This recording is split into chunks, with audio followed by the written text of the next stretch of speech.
ಖ್ಯಾತ ರಂಗಭೂಮಿ ಕಲಾವಿದ ಮೂರುಮುತ್ತು ನಾಟಕ ಖ್ಯಾತಿಯ ನಟ ಅಶೋಕ್ ಶಾನುಭೋಗ್ ಅಲ್ಪಕಾಲದ ಅಸೌಖ್ಯದಿಂದ ನಿಧನರಾಗಿದ್ದಾರೆ.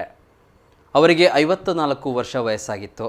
ಕುಂದಾಪುರದ ಪಟ್ಟಣ್ ಶೇಟ್, ಹುಳಿಮನೆ ದಿವಂಗತ ನಾರಾಯಣ ಶಾನುಭೋಗ್ ಹಾಗೂ ದಿವಂಗತ ಕಸ್ತೂರಿ ಶಾನುಭೋಗ್ ಅವರ ಪುತ್ರ ಅಶೋಕ್ ಶಾನುಭೋಗ್ ಅವರು 1979ರಲ್ಲಿ ರೂಪಕಲಾ ಸಂಸ್ಥೆಯಲ್ಲಿ ಬಾಲಕಲಾವಿದರಾಗಿ ಸತ್ಯ ಹರಿಶ್ಚಂದ್ರ, ಟಿಪ್ಪು ಸುಲ್ತಾನ್ ನಾಟಕದ ಮೂಲಕ ರಂಗಭೂಮಿ ಪ್ರವೇಶಿಸಿದವರು.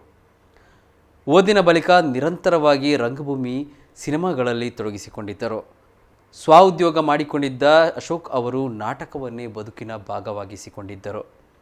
ರೂಪಕಲಾ ಸಂಸ್ಥೆಯ ದಿವಂಗತ ಬಾಲಕೃಷ್ಣ ಪೈ ಅವರ ನೆಚ್ಚಿನ ಶಿಷ್ಯರಾಗಿದ್ದ ಅವರು ಕುಳ್ಳಪ್ಪು ಅವರ 53 ನಾಟಕಗಳಲ್ಲಿ ಹಾಗೂ ಸತೀಶ್ ಪೈ ಅವರ 11 ನಾಟಕಗಳಲ್ಲಿ ಪ್ರಮುಖ ಪಾತ್ರ ವಹಿಸಿದ್ದರು. ರೂಪಕಲಾ ಸಂಸ್ಥೆಯ ನಾಟಕಗಳು ಕನ್ನಡ ಮತ್ತು ಕೊಂಕಣಿಯಲ್ಲಿ 7,000ಕ್ಕೂ ಮಿಕ್ಕಿ ಪ್ರದರ್ಶನ ಕಂಡಿದ್ದವು. ಮೂರುಮುತ್ತು, ಅವನಲ್ಲ ಇವನು, ಪಾಪ ಪಾಂಡು, ಅಳುವುದೋ ನಗುವುದೋ, ರಾಮಕೃಷ್ಣ ಗೋವಿಂದ ಇನ್ನೂ ಹಲವಾರು ನಾಟಕಗಳಲ್ಲಿ ಹಾಸ್ಯ ಪಾತ್ರದಿಂದ ಮಿಂಚಿದ್ದರು. ಇವರ ಅಗಲಿಕೆಯ ಸುದ್ದಿ ಅಪಾರ ಅಭಿಮಾನಿಗಳಿಗೆ ದುಃಖ ಉಂಟು ಮಾಡಿದೆ. ನೋಡು, ಆ ಗಿಡ ಒಣಗೋಗಿದೆ. ಆ ಮರಕ್ಕೆ ಗಿಡಕ್ಕೆ ನೀರ್ ಹಾಕು ಹೋಗು. ಎಂತ ಸಾವುಕಾರ, ಹೊರಗೆ ಮಳೆ ಬರ್ತಾ ಉಂಟು ಮತ್ತೆ ನೀರ್ ಹಾಕುದು? ಅದಕ್ಕೆ ಮಳೆ ಬರ್ತದೆ ಅಂದ್ರೆ ಕೊಡೆ ಹಿಡ್ಕೊಂಡು ನೀರ್ ಹಾಕು. ಕೊಡೆ ಹಿಡ್ಕೊಂಡು ಕೊಡೆ ಚೆಂಡಿ ಆಗ್ತದೆ. ಕೊಡೆ ಚೆಂಡಿ ಅದು ಅಡ್ಡಿಲ್ಲ, ನನ್ ಕೊಡೆ ನೀರ್ ಹಾಕು. ನೀರು ಫುಲ್ ಆಗ್ತದ? ಕಟ್ಟೆ ಹೊಡೆದು ಕಟ್ಟೆಯಲ್ಲಿ ನೀರು ಬಿಡು, ಮತ್ತೆ ನೀರು ಬಿಡು, ಹೋಗು. ಭಾರಿ ಮಾತಾಡ್ತಾನೆ ನೀವು.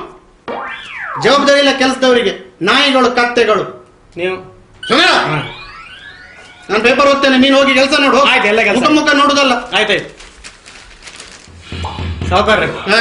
ಸಾವುಕಾರ್ರೆ ಏನು ನೀವು ಪೇಪರ್ ಅಲ್ಲಿ ಬಂದ ಚಿತ್ರ ನೋಡಿದ್ ಸಾಕು, ನಾನು ಪೇಪರ್ ಓದಿ ಕೊಡ್ತೇನೆ. ಯಾರು ಹೇಳಿದ್ ನಾನು ಚಿತ್ರ ನೋಡುದಂತ? ಚಿತ್ರ ನೋಡುದಂತ ಯಾರು ಹೇಳಿದ್ದು? ಈ ನೋಡ್ತಿ ಚಿತ್ರ ನನ್ಗೆ ಓದ್ಲಿಕ್ಕೆ ಬರುದಿಲ್ವಾ? ನಾನು ಹೇಳಿದ್ ಹಾಗೆ. ಮತ್ತೆ ನಿನ್ನ ಮಾತಿನ ಅರ್ಥ ಹಾಗುಂಟು. ಮಾತಾಡುವಾಗ ಜಾಗ್ರತೆಯಲ್ಲಿ ಮಾತಾಡು. ಹಾಗಲ್ಲ ಸಾವುಕಾರ, ಒಂಚೂರು ಪೇಪರ್ ಒಂದು ಕೊಟ್ಟರೆ ಬಾರಿ ಒಳ್ಳೆಯದು. ಪೇಪರ್ ಮುಸುಡಿ ನೋಡು, ಪೇಪರ್ ಓದೋನು. ಇದು ಹಣ ಕೊಟ್ಟು ತಂದದ್ದು ನನಗಾಗಿ. ನಿನಗೆ ಪೇಪರ್ ಬೇಕಾದ್ರೆ ಬೇರೆ ಹೋಗಿ ತೆಗೆದುಕೊಂಡ್ ಬಾ. ಅಲ್ಲ, ಕೂಡಲೇ 2 ನಿಮಿಷ. ಇಲ್ಲ, ಕೊಡುದಿಲ್ಲ. ಅಲ್ಲಿ ನಿಮ್ಗೆ ಓದಿ ಹೇಳ್ತೇನೆ. ಕೆಲಸ ನೋಡ, ಹೋಗ ಕೆಲಸ